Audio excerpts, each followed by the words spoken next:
Eh bien bonjour à tous, la team PSG, supporters d'autres équipes, bienvenue à vous.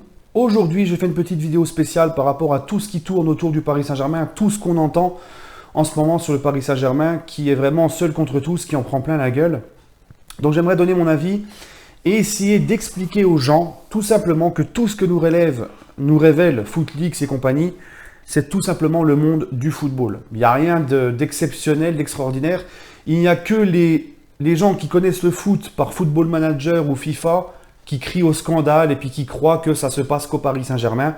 Donc je vais essayer, par cette vidéo qui sera sur le thème du fichage ethnique, le scandale, entre guillemets, du fichage ethnique au PSG.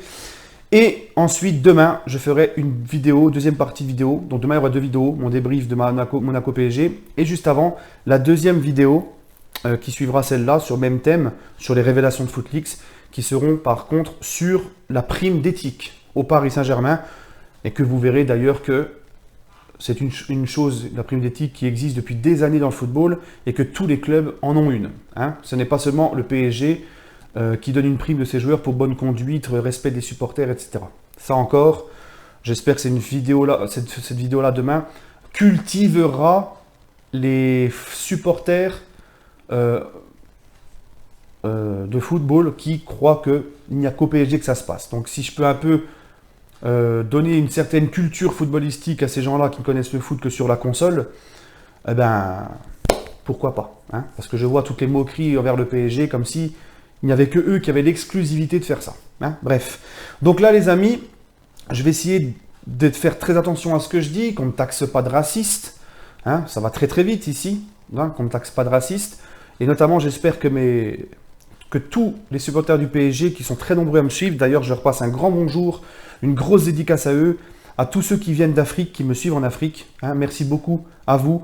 Je leur fais une grosse dédicace. Et donc, essayez, surtout eux, d'essayer de ne pas leur faire leur sentiment que je suis un raciste anti-africain, etc. Parce que là, aujourd'hui, je vais essayer justement d'expliquer l'affaire qu'il y a eu au sein du PSG, l'affaire du fichage ethnique.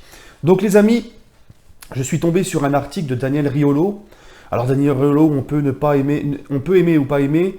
Moi, personnellement, j'aime beaucoup Daniel Riolo. Je suis, on va dire, à 80% souvent d'accord avec lui. C'est quelqu'un qui connaît comment se passe le monde du foot, qui a écrit des super bouquins sur le monde du foot. Il connaît comment ça se passe dans des clubs. Et c'est quelqu'un qui a une analyse footballistique avec souvent des très bons arguments. Et j'aime beaucoup sa façon de voir le football, sa façon de parler, etc. Après, qu'on aime ou qu'on n'aime pas, voilà. Mais moi, je trouve qu'il fait partie des consultants que je regarde. Parce qu'il y en a beaucoup, des blaireaux parmi les consultants. Mais lui fait vraiment partie des consultants qui connaît vraiment le ballon et ce qui se passe dans tout ce qui est autour du rectangle vert. Donc les amis, il a fait un article très très intéressant où il explique le fichage ethnique au Paris Saint-Germain. Donc la cause de ce scandale, on va dire, c'est qu'un certain Olivier Létang, maintenant président du Stade Rennais, qui était à l'époque directeur sportif du PSG, a refusé un joueur d'origine congolaise pour le motif de vouloir faire un de mixer un effectif, tout simplement.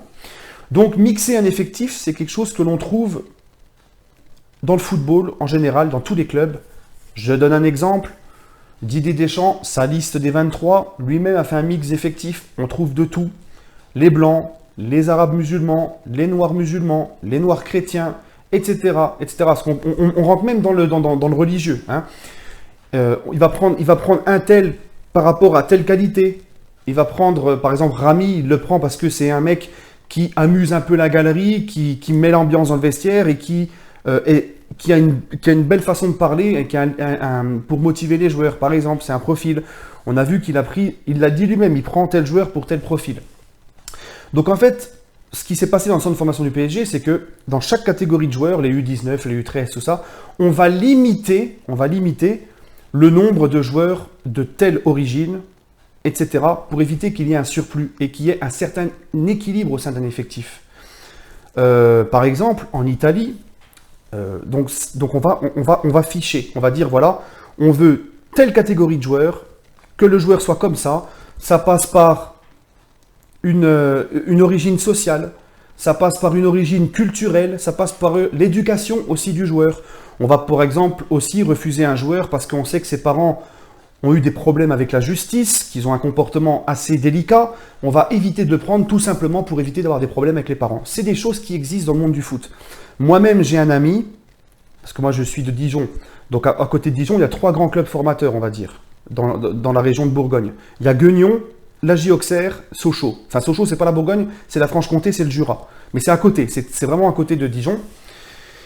Donc j'ai un pote, j'ai 2 amis, moi, qui ont été repérés par des clubs formateurs, Sochaux et Dijon. Sochaux et l'AJ Auxerre. J'ai mon pote qui est blanc, un vrai pur blanc, hein, de pure souche, comme moi. Lui, il a été repéré par l'AJ Auxerre. On l'a refusé parce qu'il avait des mauvaises notes à l'école. L'AJ Auxerre est un club qui exige une certaine moyenne générale à l'école pour pouvoir être pris dans ce centre de formation. On ne l'a pas pris pour ça. Donc ça, c'est une origine, on va dire, l'origine du refus, c'est parce que tu n'es pas un très bon élève, tout simplement. Mon deuxième pote, qui est un rebeu d'origine, enfin qui est rebeu d'origine maghrébine, lui a été refusé, non pas pour sa couleur de peau ou je ne sais quoi, il a été refusé par Sochaux, lors des tests, parce qu'ils ont trouvé que malheureusement, à 16 ans, il fumait du pilon, c'est-à-dire il fumait du hashish. Voilà. Donc, on l'a refusé pour ça. Donc, tous les clubs ont des critères bien spéciaux, bien définis pour recruter un joueur. Ça va aussi, on sait par exemple, comme l'a si bien souligné Riolo, on sait qu'il y a des entraîneurs qui ne veulent pas gérer le cas du ramadan. Hein, on va aller plus profondément, on va aller sur la religion. Il y a des coachs qui ne veulent pas, se casser la tête.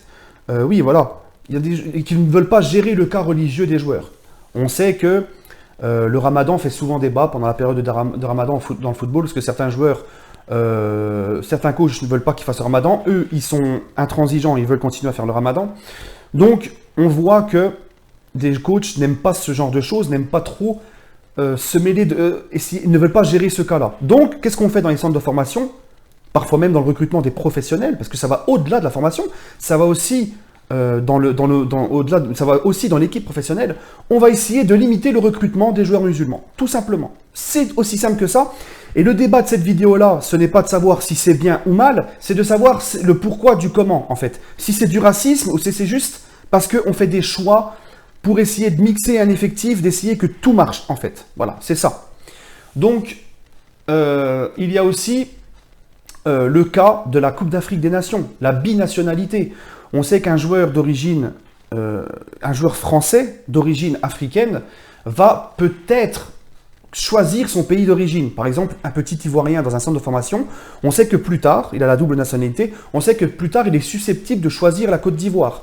Donc on va se dire, on va limiter ce genre de joueur, tout simplement parce que quand il va signer pro chez nous, il y aura le problème de la Coupe d'Afrique des Nations. Alors on va déjà recruter quelques joueurs africains dans l'équipe pro. Si lui, il arrive en tant que professionnel aussi, tac, il va choisir la Côte d'Ivoire va le prendre, mois de janvier, mois de février, il ne sera pas là. On va devoir se passer de lui. Et ça, les clubs le calculent, ça aussi. C'est tout un calcul. Je prends aussi l'exemple, je prends un exemple, tout simplement. Je suis un joueur d'origine africaine, on va dire. J'arrive dans une formation, dans un effectif, dans une équipe où il n'y a que des blancs, avec pas du tout la même culture que moi. Que des blancs. Je vais me sentir un peu à l'écart, je vais me sentir un peu mal intégré. Je vais pas avoir... je vais pas être bien, en fait. Parce que le football, c'est aussi mental et c'est un bien-être. Donc, en fait, c'est tout simplement comme ça qu'ils marchent les clubs. Ils essayent de mixer un maximum pour qu'il y ait diverses cultures, qu'il n'y en a pas un qui se sente esselé par rapport à l'autre. C'est tout simplement pour ça. Et regardez que ce n'était pas une question de racisme, puisque le joueur en question, qui a été recalé par le centre de formation du PSG, a été recruté par la même personne qui l'a recalé, donc Olivier Létang. Il l'a recruté au Stade Rennais plus tard. Maintenant, il est au Stade Rennais.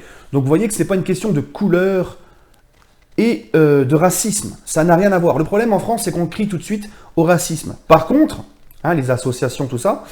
Par contre, si ça serait un joueur blanc, parce que ça existe aussi des joueurs blancs qui sont recalés pour diverses raisons, dans un centre de formation, ça ne choque personne. Voilà, tout simplement.